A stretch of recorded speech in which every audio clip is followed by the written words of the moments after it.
कल ईडी का एक न्यूज़ आया था, उनकी तरफ से एक स्टेटमेंट आया था कि पॉपुलर फ्रंट ऑफ इंडिया से रिलेटेड 23 बैंक अकाउंट्स को प्रोविजनली अटैच किया गया है। Popular front of India strongly इसको कंडेम करता है। ये एक अनडेमोक्रेटिक मूव है और क्लियर मिसयूज ऑफ पावर है।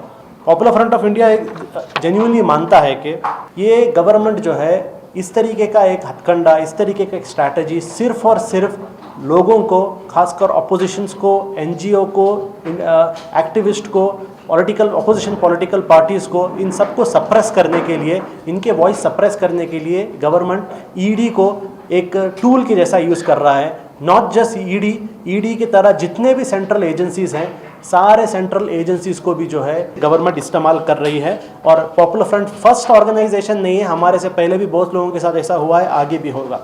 इसमें थोड़े फैक्ट्स आपके सामने मैं रखना चाहता हूं। जैसा आप जानते हैं कि इन्होंने एक नंबर दिया है, फिगर्स दिया है कि पॉपुलर फ्रंट ऑफ इंडिया के बैंक अकाउंट में इतना एक पैसे डिपॉजिट हुए हैं। ऑलमोस्ट अराउंड 60 करोड़ को उन्होंने मेंशन किया है। लेकिन कन्वीनियंटली आप देखते हैं कि over the period of 13 years है, वो एक साल का नहीं है, over the period of 13 years है।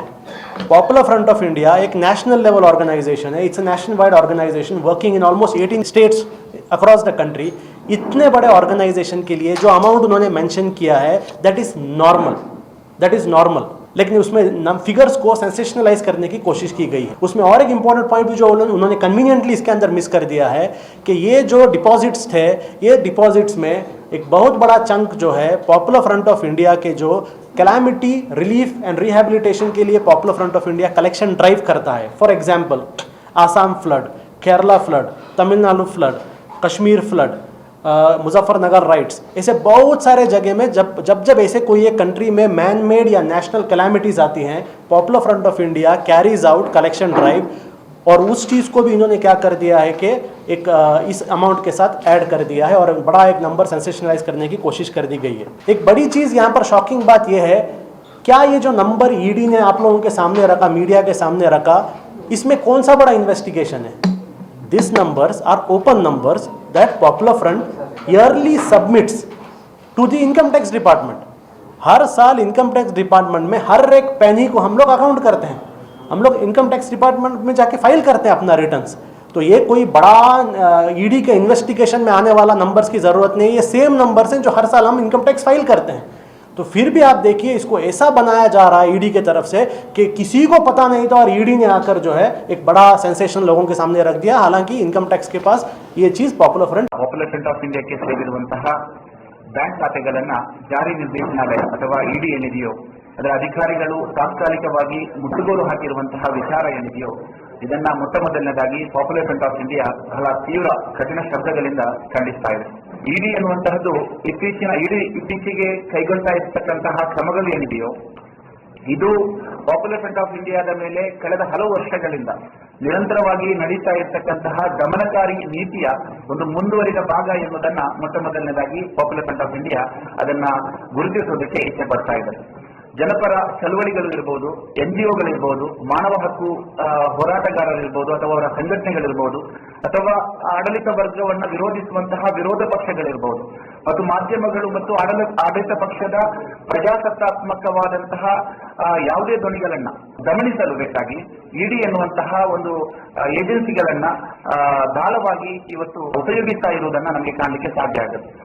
ಪಾಪ್ಯುಲರ್ ಫ್ರಂಟ್ ಆಫ್ ಇಂಡಿಯಾದಂತಹ ರಾಷ್ಟ್ರಮಟ್ಟದ ಸಾಮಾಜಿಕ ಆಂದೋಲನ ಕಾರ್ಯನಿರ್ವಹಣೆಗೆ 13 ವರ್ಷಗಳ ಅವಧಿಗೆ ಠೇವಣಿ ಇರುವುದು ಅದು ಸಾಮಾನ್ಯ ಸಂಗತಿಯಾಗಿದೆ। ನಿಮ್ಗೆ ಗೊತ್ತಿರಬಹುದು 13 ವರ್ಷಗಳ ಕಾಲ, ಈಗ ನಿನ್ನೆ ಹೊರತಂದಿರತಕ್ಕಂತಹ ವಿಚಾರದಲ್ಲಿ 60 ಕೋಟಿ ಖಾತೆ 13 ವರ್ಷದಲ್ಲಿ ಖಾತೆಗೆ ಜಮಾವಣೆಯಾಗಿದೆ ಎನ್ನುವಂತಹದ್ದನ್ನ ವಿಚಾರವನ್ನ ಹೇಳಿರುವಂತಹದ್ದು ಖಂಡಿತವಾಗಿಯೂ ಕೂಡ ಇದು ಒಂದು ಸಾಮಾಜಿಕ ಸಂಘಟನೆ, ವಿಶೇಷವಾಗಿ ಹಲವಾರು ಪ್ರಾಕೃತಿಕ ವಿಕೋಪಗಳಿರಬಹುದು ಅಥವಾ ಹಲವಾರು ಸಮಸ್ಯೆಗಳು ಬಂದಂತಹ ಸಂದರ್ಭದಲ್ಲಿ ಹೋರಾಟಗಳಲ್ಲಿ ತೊಡಗಿಸಿಕೊಳ್ತಕ್ಕಂತಹ ಸಂಘಟನೆಗಳಿಗೆ 13 ವರ್ಷಗಳಲ್ಲಿ ಈ ಒಂದು ಮೊತ್ತ ಏನಿದೆಯೋ ಇದು ಖಂಡಿತವಾಗಿಯೂ ಕೂಡ ದೊಡ್ಡ ಸಮಸ್ಯೆ ಅಲ್ಲ, ಸವಾಲಲ್ಲ ಎನ್ನುವುದನ್ನ ಮೊದಲನೇದಾಗಿ ಹೇಳ್ತಾ ಇದ್ದೀವಿ। ಅದು ಮಾತ್ರ ಅಲ್ಲ, ಪಾಪ್ಯುಲರ್ ಫ್ರಂಟ್ ಆಫ್ ಇಂಡಿಯಾ ನಿರಂತರವಾಗಿ ಪರಿಹಾರಗಳಲ್ಲಿರಬಹುದು, ರಕ್ಷಣಾ ಕಾರ್ಯಗಳಲ್ಲಿರಬಹುದು, ಸಾರ್ವಜನಿಕರಿಂದ ನಿಧಿ ಸಂಗ್ರಹಣೆಯನ್ನ ಮಾಡಿಕೊಂಡು ಬಂದಂತಹ ಒಂದು ಸಂಘಟನೆಯಾಗಿದೆ।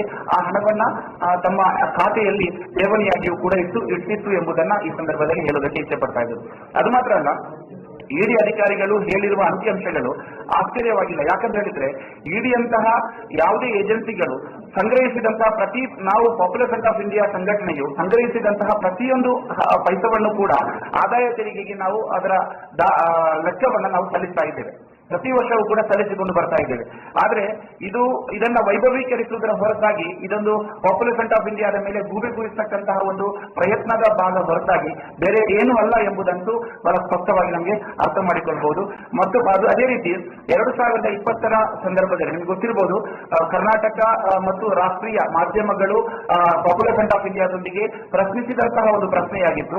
ಇಡಿಯಿಂದ ಬಂದಂತಹ ಮಾಹಿತಿ ಎನ್ನುವಂತಹ ನಿಟ್ಟಿನಲ್ಲಿ 120 ಕೋಟಿ ಹಣವನ್ನ ಪಾಪ್ಯುಲರ್ ಫ್ರಂಟ್ ಸಂಗ್ರಹಿಸಿದೆ ಎನ್ನುವಂತಹ ಒಂದು ಆರೋಪ. ಆ ವಿಚಾರದಲ್ಲಿ ಬಹಳಷ್ಟು ದಿನಗಳ ಚರ್ಚೆಗಳು ಕೂಡ ಈ ದೇಶದ ಮಾಧ್ಯಮಗಳು ನಡೆಸಿತ್ತು. ಆದ್ರೆ ಇಲ್ಲಿರುವಂತಹದ್ದು ಈ 120 ಕೋಟಿಯ ಆರೋಪ ಈಗ ಹಲ್ಲಿ ಹೋಯಿತು. ಈಗ ಹೇಳುವಂತಹದ್ದು 60 ಕೋಟಿಯ ಒಂದು ಆರೋಪ ಆಗಿದೆ. 120 ಕೋಟಿ ಹೇಳಿರುವಂತಹ ಇಡಿಯ ಹೇಳಿಕೆ ಎಲ್ಲಿಗೆ ಹೋಯಿತು ಎನ್ನುವಂತದ್ದಾಗಿದ್ದಂದ್ರೆ ಇದು ಬಹಳ ಸ್ಪಷ್ಟವಾಗಿ ಒಂದು ಸುಳ್ಳನ್ನ ವೈಭವೀಕರಿಸಿಕೊಂಡು ಒಂದು ಸಂಘಟನೆಯನ್ನು ದಮನಿಸುವ ಒಂದು ಪ್ರಯತ್ನದ ಭಾಗ ಎಂಬುದನ್ನ ಬಹಳ ಸ್ಪಷ್ಟವಾಗಿ ಮಾಧ್ಯಮಗಳು ಅರ್ಥ ಮಾಡಿಕೊಳ್ಬೇಕು ಎನ್ನುವುದನ್ನ ಸಂದರ್ಭೋಚಿತವಾಗಿ ಸ್ಮರಿಸ್ತಾ ಇದ್ದೇವೆ.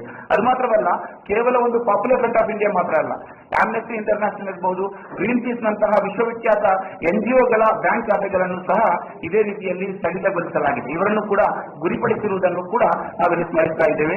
ಆದರೆ ಎಲ್ಲಾ ಪಕ್ಷಗಳ ಭ್ರಷ್ಟ ರಾಜಕಾರಣಿಗಳು ತನಿಖೆಯ ರೂಪದಲ್ಲಿ ನಡೆಯುವಂತಹ ಇಡಿಯ ಪ್ರತೀಕಾರಕ್ಕೆ ಹೆದರಿ ಅವರು ತಮ್ಮ ಪಕ್ಷವನ್ನು ತೊರೆದುಕೊಂಡು ಬಿಜೆಪಿಗೆ ಸೇರ್ಪಡೆಯಾಗುವಂತಹ ಬಹಳಷ್ಟು ಉದಾಹರಣೆಗಳನ್ನು ಈ ದೇಶದಲ್ಲಿ ಕಾಣಬಹುದು. ಕಳೆದ 7-8 ವರ್ಷದಲ್ಲಿ ನಡೀತಾ ಇರತಕ್ಕಂತಹ ಬೆಳವಣಿಗೆಗಳು, ಹಲವಾರು ರಾಜ್ಯಗಳಲ್ಲಿ ಹಲವಾರು ಲೋಕಸಭಾ ಸದಸ್ಯರುಗಳು, ಹಲವಾರು ಮಾಜಿ ಸಚಿವರುಗಳು ಭ್ರಷ್ಟಾಚಾರದ ಆರೋಪ ಅವರ ಮೇಲೆ ಬಂದಂತಹ ಸಂದರ್ಭದಲ್ಲಿ ಏನೋ ನೇರವಾಗಿ ಬಿಜೆಪಿಗೆ ಸೇರ್ಪಡೆಗೊಂಡು ಅವರು ಒಂದು ಕ್ಲೀನ್ ಆಗುವ, ಶುದ್ಧವಾಗುವಂತಹ ಒಂದು ಪರಿಸ್ಥಿತಿ ಈ ದೇಶದಲ್ಲಿ ಬಹಳಷ್ಟು ಬಾರಿ ನಿರ್ಮಾಣ ಆಗಿದೆ ಎಂಬುದನ್ನು ಕೂಡ ನಾವು ಈ ಸಂದರ್ಭದಲ್ಲಿ ಹೇಳ್ತಾ ಇದ್ದೇವೆ. ಅದು ಮಾತ್ರ ಅಲ್ಲ, ಅವರು ತಮ್ಮ ಅಕ್ರಮ ಸಂಪತ್ತನ್ನ ಉಳಿಸಿಕೊಳ್ಳುವ ಸಲುವಾಗಿ ಬಿಜೆಪಿಗೆ ಸೇರ್ತಾ ಇರುವುದನ್ನು ಕಾಣಬಹುದು. ಬಿಜೆಪಿ ಸರ್ಕಾರ ಕಳೆದ 8 ವರ್ಷಗಳಿಂದ ಈ ದೇಶವನ್ನು ಆಳ್ತಾ ಇರುವಂತಹ ಬಿಜೆಪಿ ಸರ್ಕಾರ ಏನಿದೆಯೋ, ಈ ಬಿಜೆಪಿ ಸರ್ಕಾರದ ಭ್ರಷ್ಟಾಚಾರ ಮತ್ತು ಕಪ್ಪು ಹಣದ ವ್ಯವಹಾರಗಳ 100 ಕೋಟಿ ರೂಪಾಯಿಗಳಷ್ಟಿದ್ರೂ ಕೂಡ ಇಡಿ ಅದರ ಬಗ್ಗೆ ತನಿಖೆ ವಹಿಸ್ತಾ ಇಲ್ಲ, ಅದರ ಬಗ್ಗೆ ಕಾಳಜಿ ವಹಿಸ್ತಾ ಇಲ್ಲ. ಅಂದ್ರೆ ಬಿಜೆಪಿ ಅವರೊಟ್ಟಿಗೆ ಭ್ರಷ್ಟಾಚಾರದ ಆರೋಪ ಇಲ್ವಾ? ಬಿಜೆಪಿಯವರ ಮೇಲೆ ಈ ರೀತಿಯಾದಂತಹ ನಿರಂತರವಾದಂತಹ ವಿಷಯಗಳು ಮೇಲೆ ಬರ್ತದೆ, ಆದ್ರೆ ಅದರ ತನಿಖೆ ಯಾಕೆ ಇಡಿ ಮಾಡ್ತಾ ಇಲ್ಲ ಅಂದ್ರೆ ಇಲ್ಲಿ ನಮಗೆ ಸ್ಪಷ್ಟವಾಗುವಂತಹದ್ದು, ಯಾರು ತಮ್ಮನ್ನ ವಿರೋಧಿಸ್ತಾರೋ, ಆಡಳಿತ ವರ್ಗವನ್ನ ವಿರೋಧಿಸ್ತಾರೋ ಅವರನ್ನ ಗುರಿಯಾಗಿಸಲು ಮತ್ತು ಅವರನ್ನ ಮೌನವಾಗಿಸಲು ಆಡಳಿತ ವರ್ಗವು ಇಡಿಯಂತಹ ಏಜೆನ್ಸಿಗಳನ್ನ ತಮ್ಮ ದಾಳಗಳನ್ನಾಗಿ ಉಪಯೋಗಿಸಿಕೊಳ್ತಾ ಇದೆ, ದುರ್ಬಳಕೆ ಮಾಡ್ತಾ ಇದೆ ಎಂಬುದಂತೂ ಬಹಳ ಸ್ಪಷ್ಟವಾಗಿ ಅರ್ಥ ಆಗುತ್ತೆ. ಪಾಪ್ಯುಲರ್ ಫ್ರಂಟ್ ಆಫ್ ಇಂಡಿಯಾ ಖಂಡಿತವಾಗಿಯೂ ಕೂಡ ಪ್ರಜಾಸತ್ತಾತ್ಮಕವಾಗಿ ಕಾರ್ಯನಿರ್ವಹಿಸ್ತಾ ಇರ್ತಕ್ಕಂತಹ ಒಂದು ಸಂಸ್ಥೆಯಾಗಿದೆ. ಪಾಪ್ಯುಲರ್ ಫ್ರಂಟ್ ಆಫ್ ಇಂಡಿಯಾ ಅದು ತನ್ನ ತಲವರ್ಗದ ಜನಸಾಮಾನ್ಯರಿಂದ ರೂಪುಗೊಂಡಂತಹ ಒಂದು ಸಂಘಟನೆಯಾಗಿದೆ. ಮಾತ್ರ ಅಲ್ಲ, ಇದು ತಮ್ಮ ದೇಣಿಗೆಗಳ ಮೂಲಕ ಸಂಘಟನೆಗೆ ಸಹಾಯ ಮಾಡುವಂತಹ ದೇಶಾದ್ಯಂತ ಲಕ್ಷಾಂತರ ಜನರ ವಿಶ್ವಾಸವನ್ನ ಗೆದ್ದಿದೆ. ಅದೇ ಕಾರಣಕ್ಕಾಗಿ ಯಾವುದೇ ಸಣ್ಣ ಮತ್ತು ದೊಡ್ಡ ಮಟ್ಟದ ಹಣಕಾಸು ವ್ಯವಹಾರಗಳನ್ನ ಪಾರದರ್ಶಕವಾಗಿ ಮಾಡಬೇಕೆಂದು ಸಂಸ್ಥೆ ತನ್ನ ಪ್ರಾರಂಭದ ದಿನಗಳಿಂದಲೂ ಕೂಡ ಅನುಸರಿಸಿಕೊಂಡು ಬಂದಂತಹ ನೀತಿಯಾಗಿದೆ ಎಂಬುದನ್ನ ಸಾಂದರ್ಭಿಕವಾಗಿ ನಾವು ಹೇಳುವುದಕ್ಕೆ ಇಚ್ಛೆ ಪಡ್ತಾ ಇದ್ದೇವೆ. ಅದು ಮಾತ್ರವಲ್ಲ, ಪಾಪ್ಯುಲರ್ ಫ್ರಂಟ್ ಆಫ್ ಇಂಡಿಯಾ ತನ್ನ ಪ್ರಾರಂಭದ ದಿನಗಳಿಂದಲೂ ಕೂಡ ಸಂಘ ಪರಿವಾರದ ಮತ್ತು RSS ಬಿಜೆಪಿಯ ದಮನಕಾರಿ ನೀತಿಗಳೇನಿದೆಯೋ ಅದರ ವಿರುದ್ಧ ರಾಜ್ಯರಹಿತವಾದ ಹೋರಾಟವನ್ನ, ನಿಲುವನ್ನ ಮೈಗೂಡಿಸಿಕೊಂಡು ಬಂದಿದೆ. ಏಜೆನ್ಸಿ ಎನ್ನುವಂತಹದ್ದು ಇದು ಕೇವಲ ರಾಜಕೀಯ ಪ್ರೇರಿತ ಪ್ರಕರಣಗಳಲ್ಲಿ ಸಂಘಟನೆ ಇವತ್ತು ಗುರಿಯಾಗಲಿಕ್ಕೆ ಕಾರಣ ಎಂಬುದಂತೂ ನಮಗೆ ಮಾತ್ರ ಅಲ್ಲ, ಈ ದೇಶದ ಜನತೆ ಅರ್ಥ ಮಾಡಿಕೊಂಡಿದ್ದಾರೆ. ಅದು ಮಾತ್ರ ಅಲ್ಲ, ನಮಗೆ ಬಹಳ ಸ್ಪಷ್ಟವಾಗಿ ನ್ಯಾಯಾಂಗದ ಮೇಲೆ ಗೌರವ ಇದೆ ಮತ್ತು ಸಂಪೂರ್ಣ ವಿಶ್ವಾಸ ಇದೆ. ಸಂಘಟನೆ ತನ್ನ ದೃಢವಾದ ನಿಲುವಿನೊಂದಿಗೆ ತನ್ನ ಹೋರಾಟಗಳನ್ನ ಮುಂದುವರಿಸಿಕೊಂಡು ಹೋಗ್ಲಿಕ್ಕಿದೆ. ಈ ರೀತಿಯಾದಂತಹ ಗುರಿಪಡಿಸುವಂತಹ, ಧ್ವನಿ ಅಡಗಿಸುವಂತಹ ಈ ರೀತಿಯಾದಂತಹ ಈ ದುಷ್ಟ ಯೋಜನೆಗಳನ್ನ ಏನು RSS ಬಿಜೆಪಿ ಮಾಡ್ತಾ ಇದೆಯೋ ಖಂಡಿತವಾಗಿಯೂ ಕೂಡ ನ್ಯಾಯಾಂಗದ ಮೇಲೆ ಸಂಪೂರ್ಣ ಭರವಸೆಯೊಂದಿಗೆ ಈ ಹೋರಾಟದಲ್ಲಿ ನಾವು ವಿಜಯಿಯಾಗ್ತೇವೆ. ನಾವು ಈ ದೇಶದ ನ್ಯಾಯಾಂಗ ವ್ಯವಸ್ಥೆಯಲ್ಲಿ ಕಾನೂನಾತ್ಮಕ ಹೋರಾಟದಲ್ಲಿ ಯಾವುದೆಲ್ಲ ಹಂತಗಳಿದೆಯೋ ಎಲ್ಲ ಹಂತಗಳನ್ನ ಉಪಯೋಗಿಸಿಕೊಂಡು ಇದನ್ನ ಅತಿಜಯಿಸ್ತೇವೆ ಎನ್ನುವಂತಹ ಸಂಪೂರ್ಣ ಭರವಸೆ ನಮಗಿದೆ.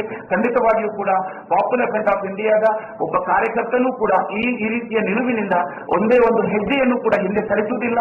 ತನ್ನ ಆ ಅಚಲವಾದ ನಂಬಿಕೆ ಏನಿದೆಯೋ, ಈ ಶೋಷಿತ ವರ್ಗಗಳ ಧ್ವನಿಯಾಗಿ ಮೇಲೆ ಬರಬೇಕು ಎನ್ನುವಂತಹ ಆ ಒಂದು ವಿಶ್ವಾಸ ಏನಿದೆಯೋ ಅದನ್ನ ಖಂಡಿತವಾಗಿ ಮುಂದುವರಿಸಿಕೊಂಡು ಹೋಗ್ತಾನೆ ಎನ್ನುವಂತಹ ವಿಚಾರವನ್ನು ಹೇಳುತ್ತಾ ನಾವು ಇದರೊಂದಿಗೆ ಒಂದು ವಿನಂತಿಯನ್ನ ದೇಶದ ಜನತೆಯೊಂದಿಗೆ ಮಾಡ್ತಾ ಇದ್ದೇವೆ. ಅದನ್ನು ಹೇಳಿದ್ರೆ ಪ್ರಜಾಪ್ರಭುತ್ವವನ್ನ ಗೌರವಿಸುವಂತಹ, ಪ್ರಜಾಪ್ರಭುತ್ವದ ಮೇಲೆ ಪ್ರೀತಿಯನ್ನು ಹೊಂದಿರುವಂತಹ ಜನರು ಯಾರಿದ್ದಾರೋ ಖಂಡಿತವಾಗಿಯೂ ಕೂಡ ನೀವು ಪಾಪ್ಯುಲರ್ ಫ್ರಂಟ್ ಆಫ್ ಇಂಡಿಯಾದ ಮೇಲೆ ನಡೀತಾ ಇರ್ತಕ್ಕಂತಹ ಈ ಒಂದು ಷಡ್ಯಂತ್ರವನ್ನ ಸೋಲಿಸಲು ನೀವು ಕೂಡ ಧ್ವನಿಸಬೇಕು ಎನ್ನುವಂತಹ ವಿಚಾರವನ್ನ ಆಡಳಿತ ವರ್ಗ ಏನು ಏಜೆನ್ಸಿಗಳನ್ನ ದುರುಪಯೋಗ ಮಾಡ್ತಾ ಇದೆಯೋ ಅದನ್ನ ಆ ಒಂದು ವಿಚಾರವನ್ನ ಅರ್ಥ ಮಾಡಿಕೊಂಡು ನೀವು ಪಾಪ್ಯುಲರ್ ಫ್ರಂಟ್ಗೆ ಧ್ವನಿಯಾಗಬೇಕು ಅಂತ ಹೇಳಿಕೊಂಡು ವಿನಂತಿಸ್ತಾ ಇದ್ದೇವೆ.